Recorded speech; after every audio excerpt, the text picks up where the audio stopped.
চৰকাৰ হয়তো আমাৰ অসমতে আছে প্ৰথমখন, যিখনে 22 দিনৰ আগত এটা নতুন চিলেবাছ দিয়ে ষ্টুডেণ্টখিনিক।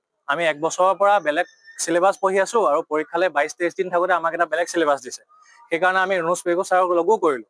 লগ কৰি পেলাই তেওঁক জনালোঁ। তেওঁ আমাক ক'লে যে মই এই বিষয়ে একো কৰিব নোৱাৰিম, মই অসহায়। এজন এডুকেশ্যন মিনিষ্টাৰ এজনো এনেকৈ কোৱাটো যুক্তিসংগত। এই ক্ষেত্ৰত আমি হিমন্ত বিশ্ব শৰ্মাৰ হস্তক্ষেপ বিচাৰিছোঁ। তেওঁ যাতে আমাক এটা সহায় কৰে এই ক্ষেত্ৰত। এইটো চিলেবাছ আমাক দিছিলে জানুৱাৰী মানতে, যোৱা বছৰ, এক বছৰৰ আগত।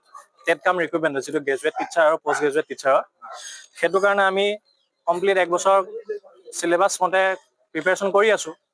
কিন্তু পৰীক্ষালৈ 22 দিন থাকোঁতে 4 নৱেম্বৰত এখন নতুন চিলেবাছ দিলে, যে তাত আমি মেথছটো ইনক্লুড কৰিম। মেথছটো ইনক্লুড কৰক, তাত আমাৰ একো অসুবিধা নাই। তামিল তেলেগু ইনক্লুড কৰক, কিন্তু আমি জানিব লাগে আমাৰ চিলেবাছত আহিব কি।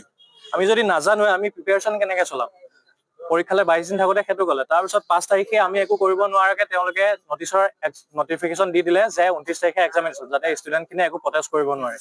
29 ডিচেম্বৰ, মাত্ৰ 23 দিন। 23 দিনত এজন ষ্টুডেণ্টে মেথছ শিকিব নে পেডাগজি পঢ়িব নে কি কৰিব।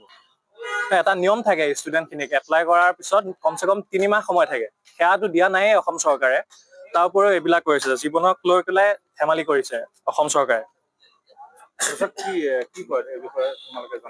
আমি জনাবলৈ যাওঁতে তেওঁ ক'লে ৰণোজ পেগু ছাৰক, ছেক্ৰেটেৰিয়েটত লগ কৰিব গ'লো। মই অসহায়, মই এই ক্ষেত্ৰত একো কৰিব নোৱাৰিম। মই বোলো ছাৰ ঠিক আছে, আমাক অকণমান সময় দিয়ক নতুন চিলেবাছটোৰ কাৰণে। সময়ো দিব নোৱাৰিম, তোমালোকে এনেও আগৰ পৰা নপঢ়াই, এই 22 দিনতহে পঢ়িবা। এজন শিক্ষামন্ত্ৰী হিচাপে সেই কথাটো কোৱাটো কেনেকৈ তুলুঙা মন্তব্য দিছে তেওঁ।